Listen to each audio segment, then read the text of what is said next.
Okay, so to create multi-level headings, first thing we need to do is we need to configure styles. So in the Home tab, we have different styles. So this is heading 1, heading 2, and we can have, if we want, we can add more headings. So we can open the styles pane and we can create new styles here. So if there is heading 1, heading 2, if we want to create a new heading, we have to add new style. It will show us the recommended headings, but we can go to the list option and click on all styles. Now it's going to show us all the styles. So if we want, we are going to use heading 1, heading 2, and maybe we are going to use heading 3 as well. We can click here, heading 3, and as you can see, introduction turns into heading 3. We can also edit the styles option. We can modify style and change the font style, the formatting, the color, uh, or if we want to underline it, we can use all these options. We can change all these options here. So I think this is good. I'm going to go ahead with this style and it's going to be heading 1. This is going to be my heading 2. So I'll make it heading 2. And this is going to be my heading 3. So I'll make it heading 3. So it's going to show all heading 1, 2, and 3. And as we use all these headings, multiple headings, it's going to reflect in this currently used styles. So after this, if I want to create these headings into multi-level format, I have to go to this option, multi-level list, and then I'll go on to define new multi-level list. Here, maybe I want to define new chapters. So I will name this chapter 1. After chapter 1, space 1, and then colon. So this is going to be my format for heading 1. So now I'll go to heading level 2.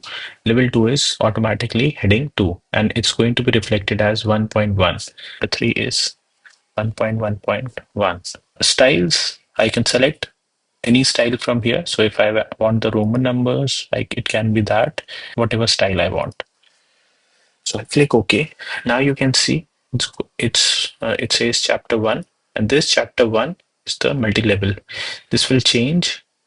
If I change this chapter 1 to chapter 2, this will become 2.1, 2.3, and so on and so forth. If I want to make this my chapter 2, so I will select this, make this heading 1, and this is automatically chapter 2. Now, after this, if I create any heading, if suppose I make this heading 2,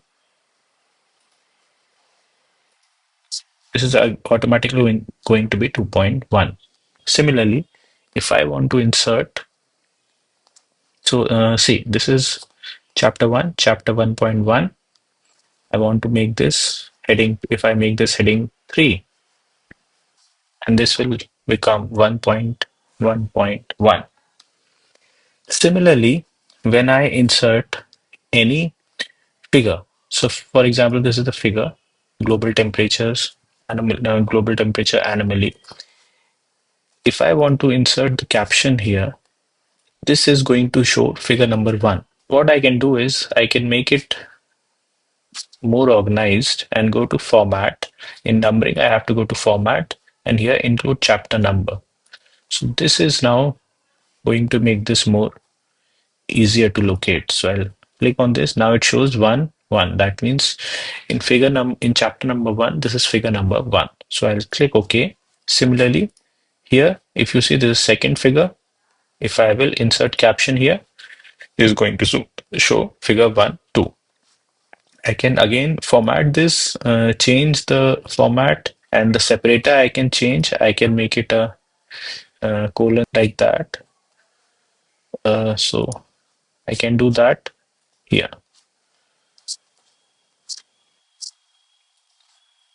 Similarly, this is going to sync the tables as well. So insert caption in the table. So if I go to insert caption, so again, this is figure number. I have to change this to table. And again, I have to go to numbering and click include chapter number. And then click OK. So again, now it's going to include the chapter number along with the table number. In the second chapter, now let us try and insert caption. And this is a figure. So I'll go to figure. Now see, this is 2.1. So it is including the chapter number along with the figure number.